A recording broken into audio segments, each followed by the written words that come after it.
Chères téléspectatrices et téléspectateurs, suivez du lundi au vendredi à 13 h sur Guérit TV Monde le commentaire du jour. C'est une rubrique dans laquelle le présentateur prend position sur des faits ou sujets d'intérêt, qu'ils soient relatifs au Bénin ou non. Entre dénonciation, approbation et suggestion, le commentaire du jour crée l'actualité, suscite les débats ou y contribue. Tapez www.gueritvmonde.bj pour nous suivre en direct. Guérit TV Monde, le leader des web TV. Amis du commentaire du jour, bonjour. Le chef de l'État, Patrice Talon, a finalement réussi à dénicher l'oiseau rare qu'il fallait pour le ministère des Affaires étrangères. Je ne vous apprends rien. Depuis le mardi 6 juin 2023, son pedigree et son parcours sont connus puisque les médias sociaux, comme traditionnels, en ont fait le chou gras. Ouf, sommes-nous tentés de dire? Car l'officialisation de l'identité du nouveau patron de la diplomatie béninoise, Olusegun Ajadi Bakari, est ainsi venu mettre fin à 2 semaines de suspense sur le limogeage ou non de Orenie Agbenonsi. Ouf également parce que beaucoup s'attendaient à ce que, juste après la conférence diplomatique qu'il a tenue à Cotonou avec tous les ambassadeurs du Bénin à l'extérieur, le président de la République prenne un acte pour confirmer le nom de celle qui était pressentie et dont le nom a fait le tour de la toile. Hélas, Paulette Marceline Adjovi, épouse Yekpe, ambassadrice du Bénin en poste à Abuja au Nigeria, ne remplacera pas Orenie Agbenonsi. Il faut s'appeler Patrice Talon pour sortir le joker dans un contre-pied parfait et déjouer les pronostics. En plus, il s'agit d'un non-diplomate de carrière. D'aucuns, sans porter de gants, parlerait d'un intrus dans une maison vitrine ou dans la discrétion et à travers les bons rapports qu'on entretient avec le monde entier, on positionne le pays. Mais, certainement pour le premier des Béninois, plusieurs facteurs au-delà du profil de diplomate classique ont dû militer en faveur de l'option Olusegun Ajadi Bakari, qui n'est d'ailleurs pas inédite. Des ministres des Affaires étrangères non issus du sérail, c'est du déjà vu. Après analyse du profil du nouvel entrant qui a officiellement pris les rênes de ce département ce mercredi 7 juin, on peut lire la volonté du chef de l'État d'injecter du sang neuf, vif, et d'insuffler une nouvelle dynamique à la diplomatie béninoise dans un contexte de sa réorientation vers une diplomatie plus offensive et surtout économique avec dans les prochaines semaines, voire prochains mois, la revue à la hausse des représentations et missions diplomatiques du pays dans la sous-région et à l'international. Pour ce faire, Patrice Talon a préféré composer avec son ministre conseiller aux investissements, nommé en avril dernier seulement. Un jeune sémilan, globe-trotteur, mais aussi VRP dans l'ADN. Non seulement le désormais chef de la diplomatie béninoise a pour cahier de charges, entre autres, de vendre l'image du Bénin, d'étendre et de renforcer ses liens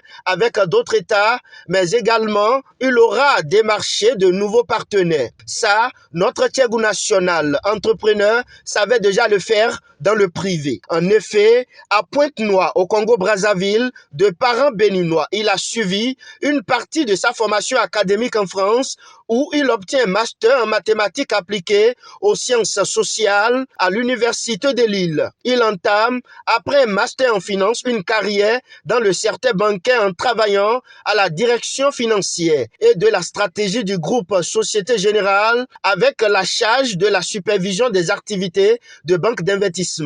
Il a ensuite été banquier senior en charge des grands groupes du secteur automobile français et enfin directeur financement structuré Afrique avec la charge de la couverture du Nigeria et des pays d'Afrique australe. Conseiller de Foya Singbe, sa contribution à la mise en œuvre de la vision du président togolais a été reconnue par son élévation au grade d'officier de l'ordre du Mono par le président Foya Singbe lui-même. En 2019, l'Institut Twizel think tank indépendant dédié à l'analyse des questions stratégiques internationales et de la gouvernance économique mondiale, identificateur de talents à fort potentiel à travers le monde et éditeur de différents classements dont le Choiseul 100 Africa a aussi distingué le Béninois Tiengwa Djadi Bakari. Et jusqu'à récemment, celui que nous avons bien envie de surnommer l'homme de la situation était le directeur général de la start-up M-Auto, la plus grande plateforme de mobilité électrique en Afrique qui devient Spiro. Au-delà de son carnet d'adresses fourni, Oluchegwa Djadi Bakari serait polyglotte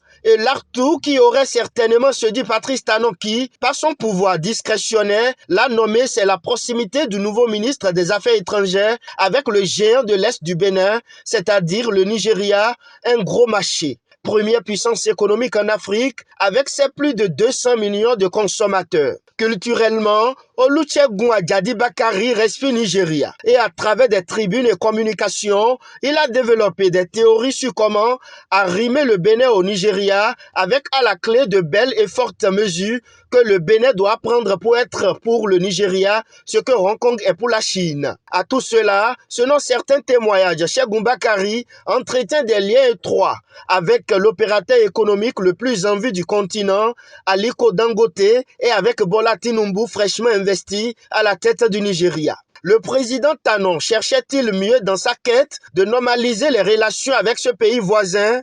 Pour ce qui nous concerne, maintenant que l'oiseau rat est trouvé et a dorénavant mis le pied à l'étrier, qu'on lui laisse les coups de franche pour qu'il concrétise ses rêves pour le Bénin, en lien bien sûr avec le programme d'action du gouvernement. C'est à l'œuvre qu'on reconnaît l'artisan. On l'évaluera dans moins de 3 ans. En attendant, félicitations et très bonne chance au ministre Chegwa Bakari. Merci chers internautes pour votre fidélité au programme de Guérit TV Monde.